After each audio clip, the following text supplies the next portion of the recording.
Assalamualaikum warahmatullahi wabarakatuh.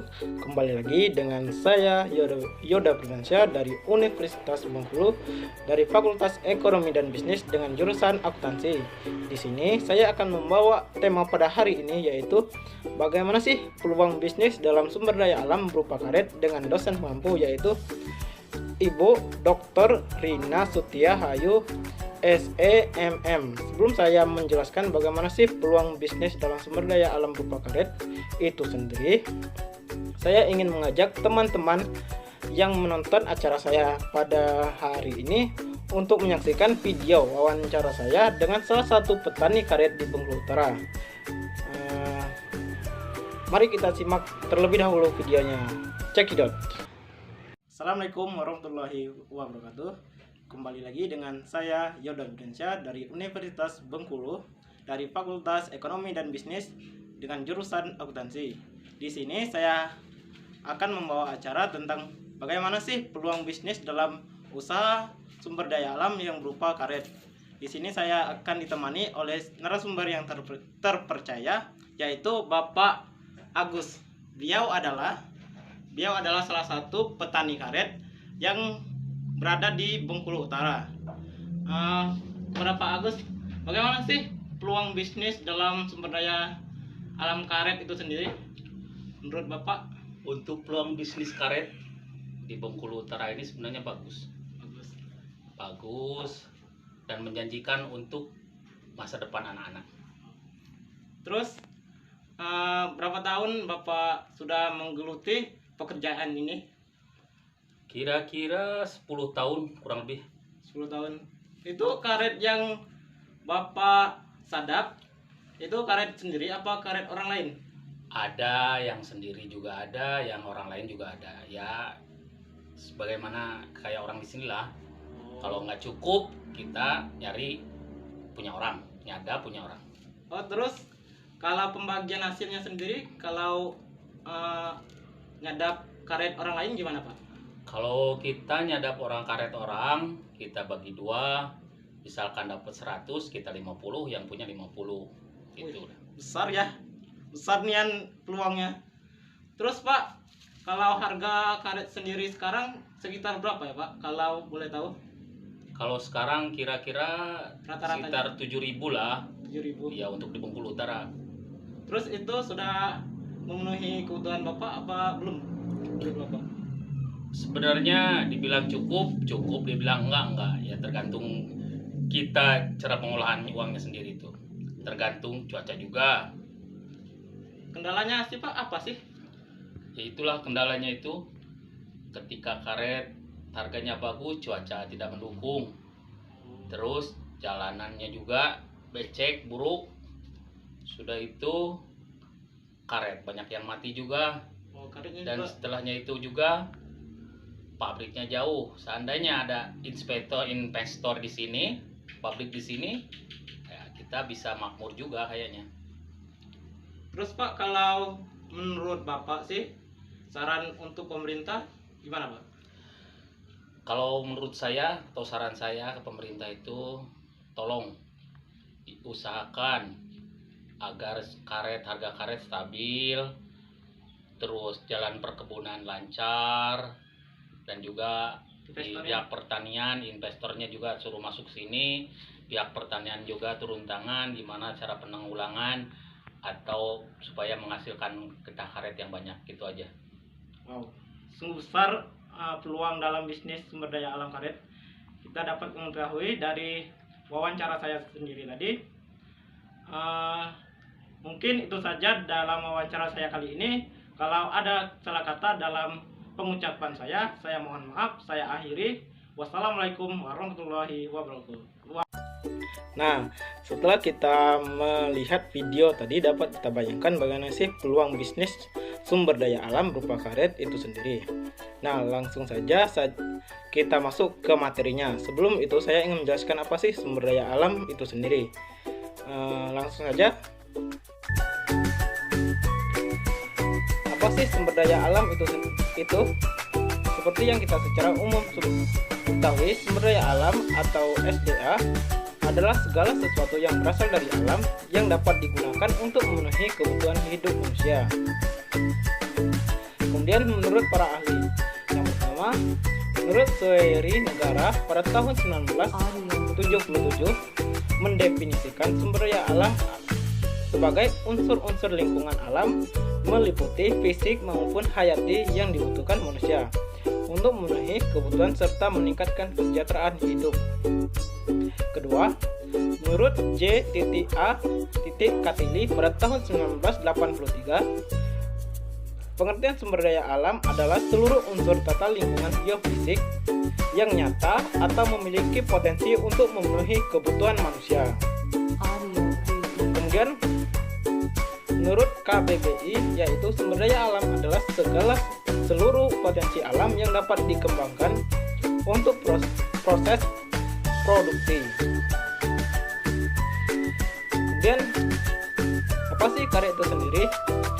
Karet adalah salah satu sumber daya alam yang dapat diperbarui yang berupa tumbuhan yang nantinya menghasilkan getah karet dan dapat diproduksi untuk rumah tangga dan transportasi. Pengertian ini sendiri saya kembangkan dari wawancara saya dengan petani karet yang berada di desa saya.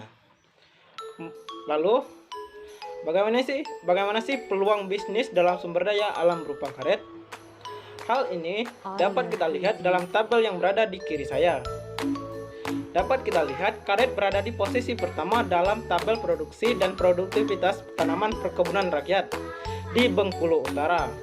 Sebelum itu saya ingin memberitahu teman-teman, tabel ini adalah pada tahun 2013. Selanjutnya, di Indonesia sendiri, karet terbagi menjadi dua, yaitu karet alam, yaitu karet yang berasal dari alam, dan karet sintetis, yaitu karet yang dihasilkan pabrik atau karet buatan. Bagaimana sih kegunaan karet alam itu sendiri? Banyak produk yang dihasilkan dari karet, salah satunya adalah ban.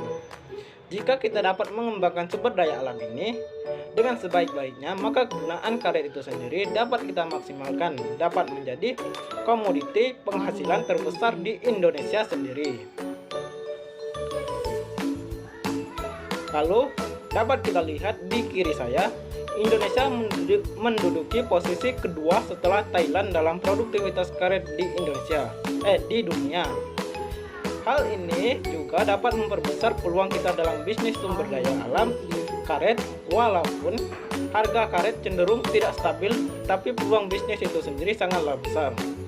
Nah, dari kedua tabel yang telah kita lihat tadi, dapat kita simpulkan bahwa Indonesia sendiri memiliki peluang bisnis karet yang sangat besar di kancah dunia dan di Indonesia sendiri.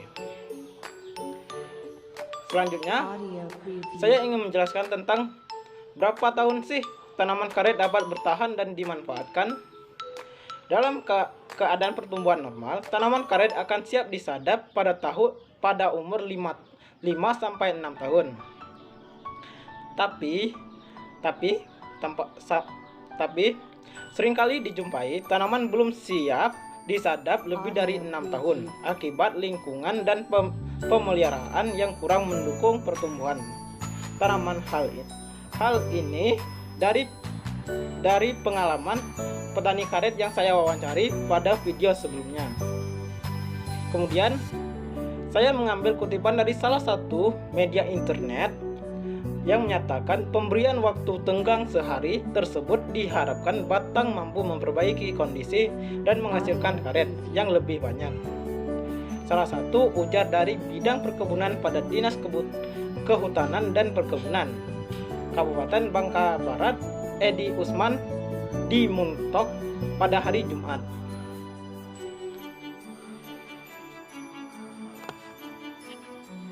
Kemudian ia mengatakan dengan pola penyadapan seperti itu juga diharapkan umur pohon semakin lama atau mencapai 30 tahun. Pencapaian itu jauh lebih lama dibandingkan karet yang disadap setiap hari yang maksimal hanya bisa mencapai usia di bawah 25 tahun. Pernyataan ini sangatlah sesuai dengan pernyataan dari salah seorang petani karet yang saya wawancari pada video sebelumnya. Selanjutnya, saya ingin menjelaskan bagaimana Bagaimana pengelolaan tanaman karet itu sendiri sih? Yuk simak penjelasan saya teman-teman. Yang pertama, ketinggian tempat. Tanaman karet banyak ditanam pada ketinggian 0 sampai 5.500 mdpl dengan ketinggian optimum 0 sampai 200 m. Semakin tinggi tempat penanaman, pertumbuhan lambat sehingga saat buka sadap menjadi tertunda. Kedua, iklim. Tanaman karet tumbuh baik pada lingkungan 6 derajat LU sampai 6 derajat LS. Namun masih bisa tumbuh baik pada lingkungan 10 derajat LU sampai 10 derajat LS. Membutuhkan daerah panas dan lembab dengan suhu yang dikehendaki antara 24 derajat sampai 80 derajat Celcius. Dengan curah hujan tidak kurang dari 1.500 sampai 2.000 mm per tahun yang terdistribusi merata sepanjang tahun. Paling baik curah hujan 22.500 sampai 3.000 mm per tahun dengan 100 sampai 150 hari per hujan. Kedua, tanah. Tanaman karet dapat tumbuh pada berbagai jenis tanah dengan kemiringan tanah kurang dari 10% dengan kedalaman efektif lebih dari 100 cm dengan tekstur tanah terdiri dengan lempung berpasir dan liat berpasir. Dengan pH tanah berkisar antara 4,3 sampai 5,0 dengan drainase tanah sedang. Lalu, saya akan menjelaskan proses dalam pembuatan karet unggul. Yang pertama, persamaian atau pengencabahan. Persamaian atau pengencabahan merupakan tempat untuk mengencabahkan benih karet sebelum dipindahkan ke pembibitan. Maksud pengencambahan adalah satu, untuk memperoleh bibit yang pertumbuhan yang seragam. Yang kedua, untuk memisahkan atau menyeleksi bibit yang pertumbuhannya cepat dan baik dari bibit yang lambat dan kurang baik. Yang kedua, pembibitan. Pembibitan atau persamaian bibit adalah tempat pemeliharaan bibit sebelum dipindah ke lapangan dengan tujuan memperoleh bibit yang jagur dan homogen. Jagur dalam artian yaitu tanaman pembibitan yang sangat bagus dan kualitasnya sangat tinggi. Kemudian proses okulasi.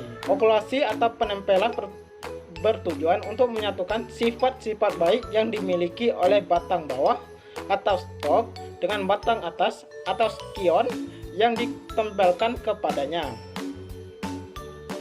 Macam-macam okulasi. Okulasi sendiri dikenal dengan dua, yaitu okulasi congklak dan okulasi hijau. Apa sih okulasi congklak atau brown bonding? Yaitu batang bawah yang digunakan berumur 9 sampai 8 bulan dengan diameter berkisar 1 sampai 2 cm dan tidak berada pada stadium pembentuk payung. Mata entras diambil dari kebun entras dari batang yang telah berwarna coklat dengan diameter 1,5 sampai 3 cm. Kemudian pasti okulasi hijau. Okulasi hijau adalah proses pembibitan yang dimulai dari batang bawah yang digunakan berumur 3 sampai 8 bulan masih berwarna hijau dengan diameter 1 sampai 1,5 cm. Kayu okulasi atau entras menggunakan cabang yang diambil dari kebun entras yang berumur 1 sampai 3 bulan. Setelah pemangkasan, warna masih hijau dan telah membentuk 1 sampai 2 payung. Selanjutnya, pelaksanaan okulasi. Pada batang bawah, pada ketinggian 7 sampai 10 cm dari permukaan tanah, dibuat jendela dengan menyayat kulit sampai batas kayu. sayatan dilakukan dengan membuat 2 sayatan vertikal berukuran 5-7 cm dan 1 sayatan horizontal pada ujung sayatan bagian atas atau bawah. Perisai atau mata entras diambil dari kayu entras dengan ukuran sedikit lebih kecil daripada okulasi congklak. Bagian kayunya dilepas, sedangkan pada okulasi hijau tidak perlu dilepas. Kemudian perisai diselipkan pada jendela yang telah dibuat di antara kulit jendela dengan kambium, balut dengan pembalut yang tersedia atau plastik atau rapia dengan arah di bawah ke atas. Kemudian pemeriksaan hasil okulasi. Pemeriksaan hasil okulasi bisa dilihat pada 2-3 minggu setelah penempelan. Pembalut dibuka dan perisai diperiksa dengan cara menggores sedikit dengan pisau. Bila masih berwarna hijau segar menunjukkan perisai masih hidup. Pemeriksaan diulang 1-2 minggu kemudian. Bila tetap dalam keadaan segar menunjukkan okulasi berhasil. Selanjutnya, pemotongan batang bawah. Pemotongan batang bawah bertujuan untuk menghentikan pertumbuhan ke atas, sehingga zat makanan dapat digunakan untuk pertumbuhan okulasi. Waktu pemotongan tergantung pada macam-macam bibit yang akan ditanam. Batas pemotongan sekitar 10 cm di atas tempelan dengan arah miring. Bagian yang tinggi berada di atas dan atas tempelan.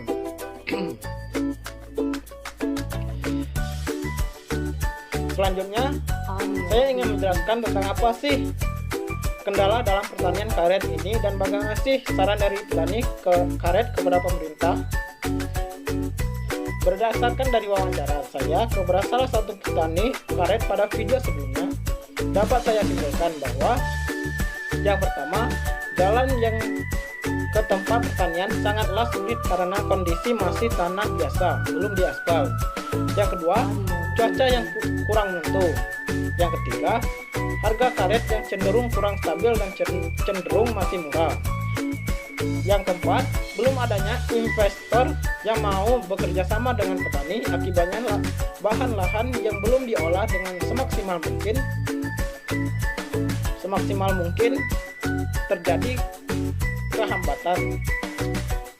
Lalu saran dari petani kepada pemerintah untuk lebih memperhatikan keadaan petani karet dan membuat harga karet ditinggikan agar rakyat tidak kesusahan.